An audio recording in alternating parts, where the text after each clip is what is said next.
It's a long story, yes, and I need to tell it slowly, in detail, so you can understand every part, every bend this road took me through. If you want to speed up, go ahead, but if you can, stay with me till the end because the end is the kind that changes you from the inside. I met my brother when I was 25, and at 26 was the last time I saw and heard his voice.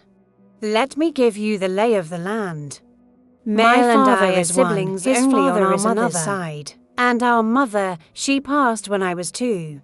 I have that age carved into my body, you know. It's not a scene I remember, it's a memory of emptiness. My grandma says Mel was 4, maybe 5, at the time. We have the same birthday, yes, the same day, but he's 2 or 3 years older than me. It's almost comical that life made us born on the same day and then split us up right after. When our mother died, the one who held me was my father, and for a while, the one who held Mel was my father too. Then my mother's family came like a train, pressuring Mel's dad. Go get the boy, go get the boy. His father came, took him, and our story broke there. We never saw each other again. I grew up with no face to go with the word brother. I grew up with a feverish longing to find my brother. I tell classmates like I was inventing a hero, I have a brother on my mother's side. But when it came time to describe him, my mind jammed. I invented eyes, invented a laugh, put a t-shirt on him, stuck a cap on his head. I wanted to remember a scene, but I only remembered the missing piece. And look, living life with a missing poking you in the ribs is exhausting. Years went by. I became an adult, got married, had my boys. Life started filling my days with grocery lists, crowded buses, pots on the stove, homework, doctor appointments, don't let the beans burn, laundry doesn't wash itself. Until, at 25, something hit me that I can't explain. You know when a breeze comes in and lifts the curtain out of nowhere? That only inside. I woke up one day with the certainty that if I didn't look for Mel right then, I'd never manage to. I don't know where it came from, but it came so strong I sat on the bed's edge and cried quietly. At the time, only my husband worked. I came to him with my courage shaking. I need to find Mel. He looked at me, breathed, and said, then go to someone who knows the way. Talk to your uncle, your mom's brother. He must know some relative, a direction. I wasn't close to my mother's people, didn't have an open road with them. But wanting speaks louder than pride. I went to my uncle, asked for help. He agreed on the spot. My grandmother, my dad's mother, said, I'm going to. She has always held me in her arms and by the wrist. We hit the road to Minas. Mel's place. His land, the blood I shared without knowing. It wasn't easy. We knocked door to door, asked this one and that one, wrote down names of people I'd never seen, trying to stitch together pieces of stories that didn't always match. You know when you're doing a puzzle and some pieces are from another box. That, a whole day. We found my brother for a reason that hurt to admit, his reputation. He's that guy mixed up with the wrong stuff, user, always drunk, always disappearing, fighting with his dad, lives in a place no one dares to go.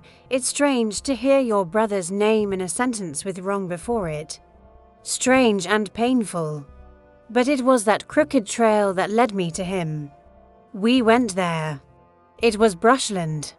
Real brush. Cell signal died long before the road ended. Mel and his father lived tucked away where even sunlight didn't want to enter fully.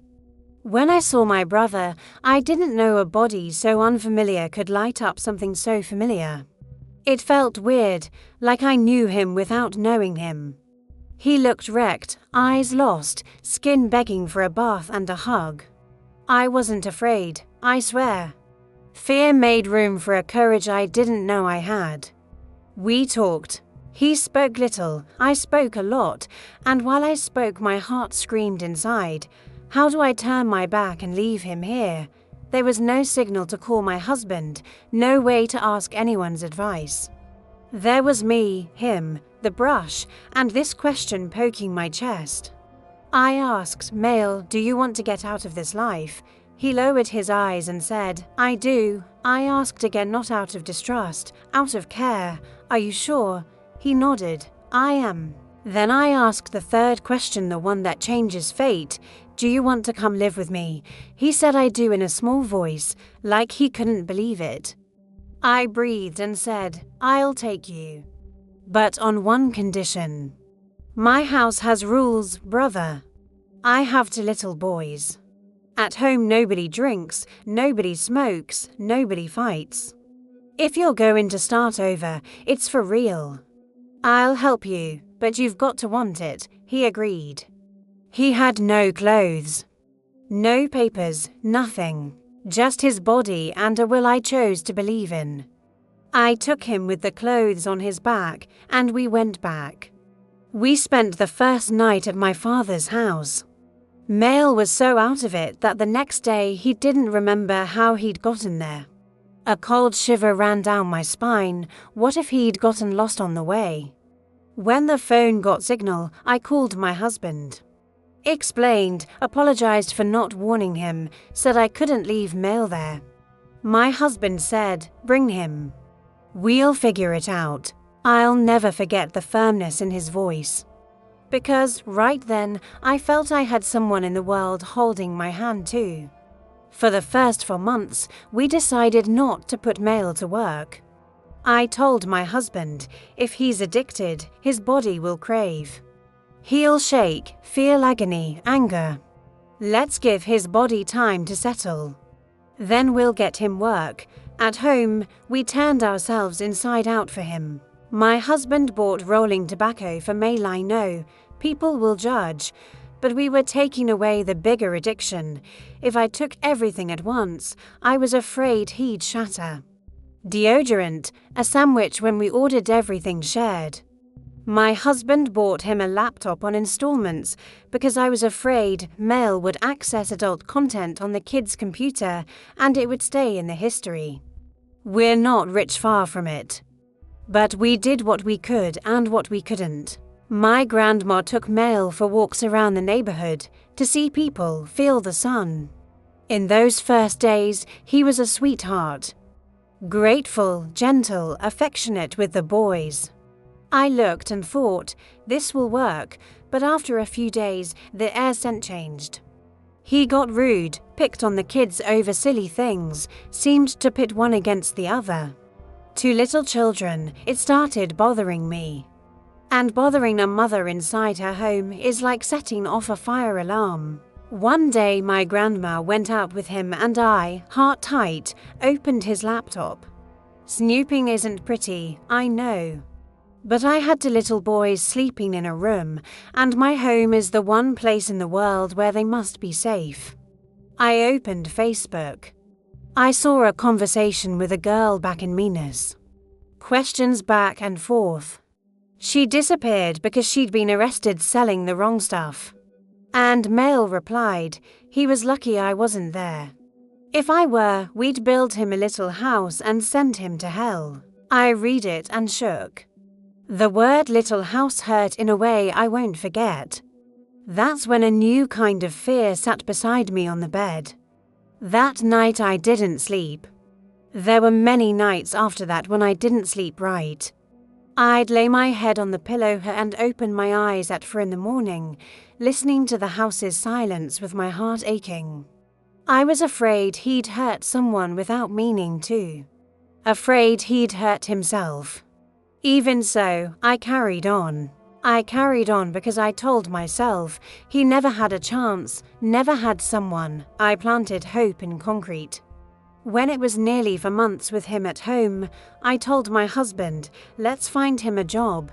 Thank God, my husband was a foreman then, at Delta. Getting a job was doable. What was missing were documents. My brother didn't have a single paper. Off I went with him back to Minas, knocking on registry offices, pulling certificates, chasing down a waiver from the barracks. That's when another bomb went off. At the barracks, the sergeant or lieutenant, I don't know, said Mel had run away from there. He had pointed a gun at a superior, set a mattress on fire, and bolted. Because of that, they didn't want to hand over anything. I breathed, explained that I was trying to reorganize his life, that I wasn't from there, that I needed that paper to get him hired. They relented. I left shaking, because once again the truth I didn't want was poking me. It wasn't a lack of people. It was a lack of will in Mel himself. I met wonderful aunts of his who told me things I'd never imagine. An aunt who blended food in a blender to feed him by the spoon when he had cancer, an aunt who took him to parties to see if he'd brighten up, a cousin who picked him up and dropped him off. He wasn't alone. He made himself alone. And that shreds the heart of someone trying to save, because you begin to understand that saving someone who doesn't want to be saved is drowning while hugging them. With papers in hand, Mel started working. First job with a formal contract, a salary better than he'd ever seen. I looked at him and said, "Now we'll fix your teeth. 2 months focused and you'll sort everything. Then save up for your motorcycle. You can do it." He nodded, but the world inside him only half nodded, because as soon as he started earning, the mess came back louder. One day I was at my father's in Annapolis with my boys, and my husband stayed in Acruna with him. At night the phone rang, "Come pick up your brother, now." I don't want him here anymore. My husband, who had been sweetness and patience, was firm. My heart jumped into my mouth. I drove back right then, 3 hours on the road. I arrived. Mel was lying down with the laptop on his belly like nothing was happening. My husband told me he went to the wrong place, drank, used, fought, broke things, called the police, dragged our name through the mud. On the way, I'd been asking God for courage because I know myself, I soften. And I couldn't soften there. I went into the room and said, "Mel, pack your things. I'm taking you back to Minas. You're not staying in my house." He didn't move. I repeated it. I started gathering clothes, put them in a bag, took the laptop off his lap. When he realized I was serious, he cried. Cried in that way that tries to slip through the crack in our heart. "Don't do this to me. Forgive me. If I go back there, they'll kill me. The same thing that happened to our mother will happen to me." He said he'd hand me his card so I could get his pay, that he'd change, that this time would be different. I was shaking inside, but I felt that if I caved, I'd lose my family. I said, "Mel, I was clear the day I pulled you out of that brush. I gave you rules. I gave you a home. I gave you time. You had for months clean in my house. You had a job. And you chose to break it. I can't keep putting my kids and my husband on this roulette wheel. I can't." When he understood my decision wouldn't dissolve, the tears dried all at once, out of nowhere. It was the scariest thing I've seen, because it was like a soap opera when the villain takes off the good girl mask.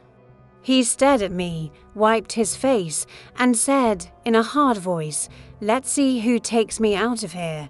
He slapped me. The world stopped. I grabbed my phone and said only, "Fine. I'm calling the police to get you out." He backed off dirty with anger and borrowed righteousness and spat, "No need, I'll leave. But this is the last time you'll see me. The same thing that happened to our mother will happen to me. Blackmail, guilt, a blade with no point." I breathed and answered, "I did what I could. From here on, it's on you." My husband, with pity too big for his chest, still tried another bridge. "Mel, go to the company housing. There you won't spend on anything, only on yourself. Save money, keep your head down, patch your life." He took him there. But folks, every day there was an incident. The police would show up and they didn't say male. They said Clayton's brother-in-law. My husband's name became a tail on Mel's chaos. The company put up with it as long as they could. Then they fired him for cause. A police officer even said, "Next time I come because of him, I'll make him disappear." That's the level of trouble we were in. He left by bus. My husband told me the day and time. I went to the bus station to say goodbye. He didn't look at my face. He got on the bus like I was nobody. After that, he called 3 times. He got together with a woman who was trouble in human form, and trouble attracts trouble. One day, this woman called me saying he'd been arrested for beating her. I listened, kept quiet, and decided I wouldn't go after it.